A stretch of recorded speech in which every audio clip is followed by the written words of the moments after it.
Hello, everybody. Welcome into Fantasy Pros. I am Ryan Wormeli, joined by Andrew Erickson. Erickson, we are talking players to be aggressive on. We're kind of labeling it as like players to draft around early. You could think of these as like flag plants, just players that you really want. And we've kind of divvied up 5 names into a couple of different categories, some different archetypes of players. Quick reminder that all of our 2025 consensus rankings and tiers can be found at fantasypros.com/rankings.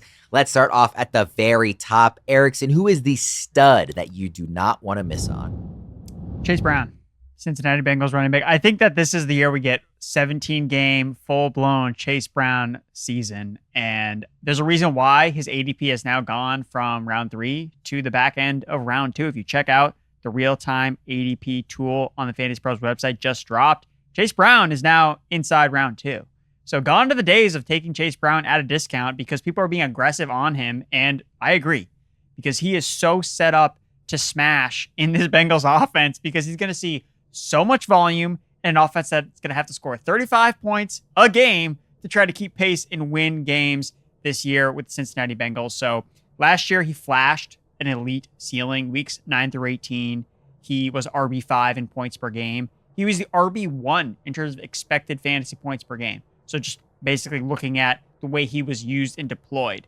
Now, it probably won't be that extent of how heavily he's used for a 17-game season, but if there are stretches during the year where the Bengals aren't happy with either Samaje Perine or Taj Brooks, they're going to lean heavily on Chase Brown. He has Joe Burrow's trust. He catches passes, so even though he doesn't play on third downs, he's still catching passes out of the backfield because Joe Burrow is dropping back to throw 40, 45 times per game. So I think that he is going to, I just think he's an excellent pick. And it doesn't even really matter what your roster build is, whether you start receiver, whether you start running back. If you're picking at that 2 at the end of round 2, beginning of round 3, you got to have Chase Brown in your queue. You know what I struggle with every year, Erickson, is drafting early. You're like, oh man, what a great value Chase Brown is in like the back half of the 3rd, maybe even the early 4th in some drafts. And you get so excited and you're like, this is insane. He should be going way higher. I'm crushing it taking him there. Then he starts to actually go where he should be going, which is in the 2nd round. And I'm like, ugh, gross. This isn't a value anymore. When instead it's like, no, this is still a good place to take him. Like, this is the correct place to be. I need to like retrain my brain to be like, just because you're not getting him in the 3rd anymore doesn't mean he's now a bad value. He was an insane value. Now it's just a smart pick, but you got to rewire yourself almost. Yeah, sometimes in the way that I kind of use this experiment, so drafting players around early, if I'm in a draft, with random people or whatever, some people go off the wall, especially some of these home leagues, people get their guys. If I looked up and you were at the end of round 1, beginning of round 2, and I just saw Chase Brown's name come off the board, I'd be like, whoa, that's crazy. And then I'm like, honestly, I'm here for it, man. Get your guys. Like, I could see the path where Chase Brown as a top 5 fantasy running back, and that warrants at least a round 2 ADP. So if he is still available and you're picking him round 3 or the end of round, if you're concerned about, hey, running back is starting to dry up here in round 2, I think reaching for Chase Brown, I think that you'll be okay. ADP is a myth, except for real-time ADP on Fantasy Pros. Boring value that you will regret passing. So for this one, I went with James Conner. And that's because he always seems to meet his ADP. So he's played 4 seasons now with the Arizona Cardinals. He's never finished worse than RB19. And right now where his real-time ADP is, it's right around that range. RB19, RB20. So it's always a matter of health with James Conner. I think that's pretty clear. When he's on the field and playing and operating as the Cardinals' bell cow, he absolutely smashes. And that was last year. RB11 overall, RB14 in fantasy points per game. Now, it was him playing a career high in terms of games, so not necessarily expecting that, but out of the gates, I think James Conner can be a perfect running back to help you get off to a hot start. And that's kind of why I think you might regret not drafting him, because I think that his value is going to increase during the first month of the season. The Arizona Cardinals have one of the easiest schedules to open up the year. They're playing the Saints week 1. I absolutely love that matchup for James Conner to start out here. And although there have been some rumors about Trey Benson taking on a larger role, I think that's if we start to see James Conner start to fall off a little bit. So if you're looking for some early season RB production, locked and loaded, that doesn't cost a top 3 round type of pick, I think James Conner can be your guy again. Last year, he didn't show any signs of falling off in terms of his efficiency. He was very good yards after contact per attempt, great in terms of missed tackles forced per attempt, and he's also involved in the passing game despite Kyler Murray being a mobile quarterback. Because when you look at that pass catching tree, there's Marvin Harrison, there's Trey McBride, and kind of a bunch of other guys that the Cardinals aren't necessarily scheming up targets for. That's why James Conner still gets dump off passes from Kyler Murray. So for me, James Conner is a screaming value where he goes, and he's going to pay off that ADP, especially early on. I was going to say this one doesn't excite me as much, but like that's kind of the point, right? This is supposed to be the boring value that will work out, and you will regret kind of going for the shiny new toy because hey, James Conner was right there, and just another 1,000 yards, 8+ touchdowns for what could be a pretty good offense. We'll see.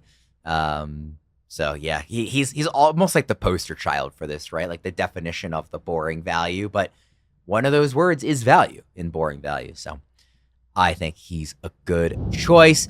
I want to talk to everybody about Renegade. Are you tired of your top players getting injured or not performing well? Lucky for you, FantasyPros teamed up with Renegade Fantasy, the only fantasy football app where you can sub in a player in real time. This means no more stress, no more points lost to injuries or even poor performance. With the Renegade Fantasy app, you can step down from the luxury box and become a real-time coach. Join the Fantasy Pros League on the Renegade Fantasy Football app, win your season, and score $10,000 in cash. Are you ready to take your fantasy team to the next level? Join the Fantasy Pros League on the Renegade Fantasy app today. Go to fantasypros.renegadefantasy.com. All right, Erickson, who is your rookie buzz bet? There is no reason why you can't leave every draft without Tyler Warren, rookie tight end for the Indianapolis Colts. And that's because he's going to play almost every single snap for the Colts this year on offense. And I don't know if we totally are grasping that type of floor that offers a fantasy tight end. That is so difficult to do. And part of just the battle with tight ends is usage and just being on the field enough to accumulate enough fantasy points to actually be worth starting on a week-to-week basis. So just based on the role alone that Tyler Warren is going to see in this Colts offense warrants him being a low-end fantasy tight end one. And then you factor in all the upside of him as a talent and what he can do actually on the field. Daniel Jones is the starting quarterback for the Indianapolis Colts. Daniel Jones could not stop feeding Wan'Dale Robinson last year underneath with this low average depth of target. Who's going to be the dump-off guy for Daniel Jones when he's trying to find his security blanket, don't turn the ball over, because that's how he knows he keeps the job. He keeps the job if he just feeds Tyler Warren over and over and over again. So I think Warren is the best bet on this kind of ambiguous Colts receiver room where you like a lot of the receivers, Josh Downs, Michael Pittman, Adonai Mitchell. But if none of those guys break out, I just rather push my chips in on this guy that they drafted in the first round, Tyler Warren, to be the alpha of this passing attack. So, and then you layer on that he could also take on a Taysom Hill type of role where he's seeing carries near the goal line. I mean, think about it. A couple years ago, we were very aggressive trying to play Taysom Hill as a starting tight end in fantasy football because of the upside he offered because of his red zone role around the goal line. So for me, when you're looking at a rookie that I just don't think is priced accurately, I mean, again, the rookie running backs, we love them, but they are priced up. Like, they are expensive for a reason. I don't think the market has quite caught on to, wait, rookie tight ends are like hitting. Like, these guys are breaking out right away. Brock Bowers last year, Sam Laporta 2 years ago. And yet still we have two guys that went. Kyle Pitts has been bad since, but his rookie season also ate 1,000 yards. It's just so far. It just happened so long ago. It just seems like it never really actually happened. But that's to the point that these rookie tight ends just drafted so highly I think they're being undervalued. So I think that once you get Warren, you're just getting a stock that's just going to continue to increase.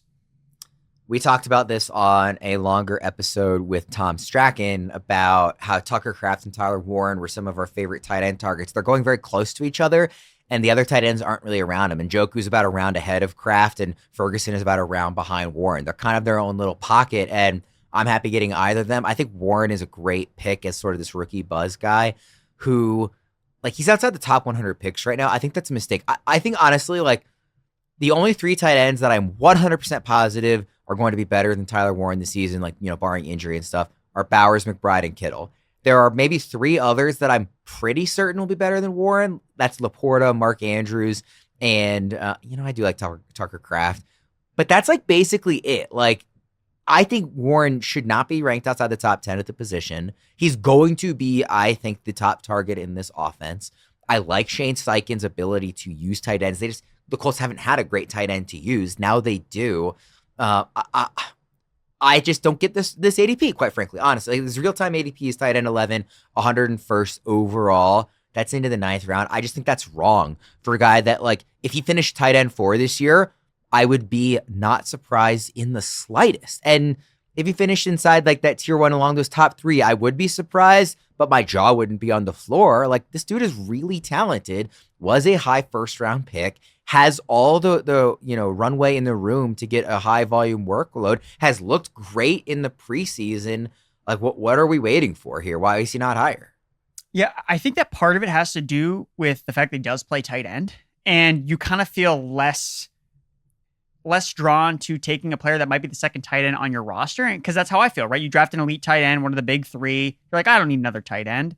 But I just think that Tyler Warren is such a safe bet to increase his value that there's trade equity with Tyler Warren or the other tight end that you draft. So if Tyler Warren ends up being the guy, you can flip Trey McBride or Bowers or George Kittle for a stud running back or wide receiver, and then you're absolutely cooking. So again, one of my favorite strategies, again, we talked about Tucker Kraft. Draft Tucker Kraft and one of these rookie tight ends, either Loveland or Tyler Warren. Draft both those guys. It's going to work out in your favor. Erickson, let's loop together the 2 league winners you want on your team. The 2 guys that you picked here for this category are Jaylen Waddle for the Miami Dolphins, who is going to smash this year, because I think that Tyreek Hill is going to decline, and Jaylen Waddle just checks off all the boxes. He's a positive touchdown regression candidate. He showed out at the end of last year, which people kind of forget. Finished the season strong, 9+ targets in 3 of his last 4 games, 2 99-yard outings, over 13 fantasy points per game. 26 years old, has 3 1,000-yard campaigns, already been a fantasy wide receiver 1 before. So can he be a top 10 wide receiver again with no Jonnu Smith, Devon Achane already banged up? Yeah, I think that he can, because he's already been it and done it with Tua Tagovailoa as his quarterback. So I'm going with Jaylen Waddle as a guy outside the top 50 overall. And then going a little bit deeper, player going outside the top 100 just to finish as a top 20 wide receiver this year, is Jayden Reed. And I know a lot of people hate this pick. I know that I lost Jayden Reed in both fantasy courts. I had to defend him both times, and I lost both times defending Jayden Reed. And now he's even cheaper because he's been dealing with this foot injury. Although he is out of the boot, latest update, he is out of the boot, so he is walking around bootless. Hopefully he has shoes on, but so if his health checks out, I mean, Jayden Reed, the last 2 seasons, the way that people talk about Reed, I mean, the last 2 seasons were him. Wide receiver 26 and wide receiver 23. And he's wide receiver 46 in his ADP. So I understand that people are disappointed, but if we get healthy Jordan Love, I think Jayden Reed's going to easily pay off a wide receiver 46 price tag, whereas Matthew Golden doesn't necessarily profile as an alpha target earner. I think that he can be efficient in this offense, but Jordan Love is going back to 2023 version where he tossed for over 30 touchdowns, nearly 4,200 yards. I mean, Jayden Reed has been so efficient through 2 years in the NFL. I think the upside case is there for him to be a top 20 wide receiver, if not top 10. Again, 3rd-year breakout. That is the most common year that a receiver becomes a wide receiver 1 for the very first time. Jayden Reed entering year 3. Just if we can get just some more targets in this offense, I think that he could smash. So Jayden Reed, he's free in drafts, and I'm taking the swing. Far be it from me to argue against you and your Jayden Waddle love. I will not be the guy pushing back on it. On Reed, the only thing I would say, like my approach, I guess is how I would put it, is I am just investing in Jordan Love as a late round quarterback, because then I'm not trying to figure out where the ball is going. I know it's coming from him, and I do think they're going to throw more this year, assuming he's back and fully healthy. So Reed can benefit from that, certainly. I'm not saying it's a terrible pick here, but rather than try and guess on this receiving room, I just kind of want to get the quarterback here, honestly. No, I couldn't agree more. I think that I moved Jordan Love up in my quarterback rankings. And to your point about that tier of quarterback, where it seems like there's so many guys where you could paint the picture of the optimistic case, I think for me, the most guy that I'm optimistic about is actually Jordan Love. And it's a combination of, I feel good about his offensive line. I like that he has a lot of depth at the receiver and tight end position. Like there's multiple guys that can be productive. And I think the defense of the Packers is kind of overrated. I don't want to call them Bengals-esque because it's definitely not that bad, but I think the Packers are going to be in some shootouts. And just don't forget about Jordan Love and how excited we were after his first year as a starter in 2023, when in that second half of the season, he was a top 5 fantasy quarterback. He was averaging nearly 20 points per game, and that was mostly as a pocket passer. So again, Green Bay Packers offense, I think, is going to be exciting this year. And you want to get parts to it: Kraft, Jayden Reed, Matthew Golden, etc. I would argue by far of the quarterbacks outside the top 2 tiers, he has the highest combination of floor and ceiling. There are other guys who have a higher ceiling, other guys who have a higher floor. He is the highest combination, I think. He was QB6 in 2023, and he's QB18 now. Yeah, no, I'm all in love this year as a late-round guy. It's kind of bonkers, especially because Dak was also kind of a similar profile, 2023 QB5. He's QB10 in real-time ADP. Dak is like my other favorite. I mean, May is my favorite because I think the ceiling is untouched, but he just has a lower floor. Dak is my other favorite of like the combo of floor and ceiling that I think is getting really overlooked this year. It's Dak and Love for me. I'll be really happy with either of them. Want to let everybody know that you can use our draft simulator to test how your team builds change when you take your favorite players around earlier. The draft simulator allows you to practice quick and fun, realistic mock drafts based on your league settings in minutes. Use the pick predictor to see the % odds that any player will be taken ahead of your next pick. Sync your league for free and try it today at fantasypros.com/mock or download the Fantasy Football Draft Wizard app. For Erickson, I'm Ryan Wormeli. Thanks for tuning in. We'll see you next time.